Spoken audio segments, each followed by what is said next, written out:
দেশের ইতিহাসে সবচেয়ে বড় বাজেট নিয়ে আজ জাতীয় সংসদে হাজির হচ্ছে বিএনপি নেতৃত্বাধীন সরকার। ২০২৬-২৭ অর্থবছরের জন্য প্রস্তাবিত বাজেটের আকার ধরা হয়েছে ৯,৩৮,০০০ কোটি টাকা। এটি দেশের ৫৫তম জাতীয় বাজেট এবং বর্তমান সরকার মেয়াদের প্রথম।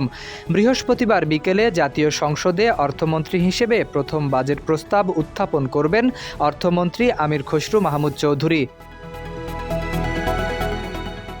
আগামী অর্থবছরের জন্য প্রায় ৩ লাখ কোটি টাকার বার্ষিক উন্নয়ন কর্মসূচি বা এডিপি নির্ধারণ করা হয়েছে, যার মধ্যে প্রায় ১,৯৯,০০০ কোটি টাকা আসবে সরকারের নিজস্ব উৎস থেকে, আর বাকি ১,১০,০০০ কোটি টাকা সংগ্রহ করা হবে বৈদেশিক সহায়তা ও প্রকল্প ঋণ থেকে।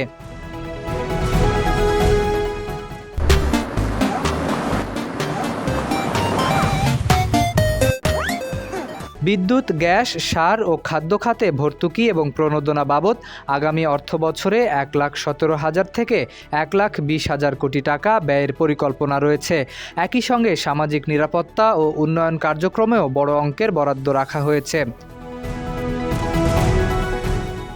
বিশাল এই ব্যয় নির্বাহ করতে সরকার রেকর্ড ৬,৯৫,০০০ কোটি টাকার রাজস্ব আদায়ের লক্ষ্য নির্ধারণ করেছে।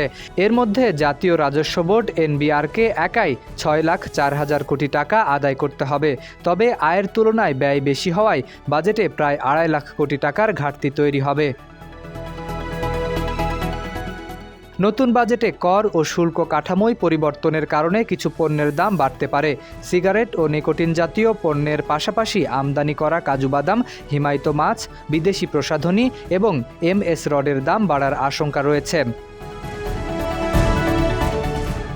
অন্যদিকে দেশীয় শিল্পকে উৎসাহিত করতে ফ্রিজ, রেফ্রিজারেটর ও এসির উৎপাদন পর্যায়ে ভ্যাট কমানোর প্রস্তাব রাখা হয়েছে।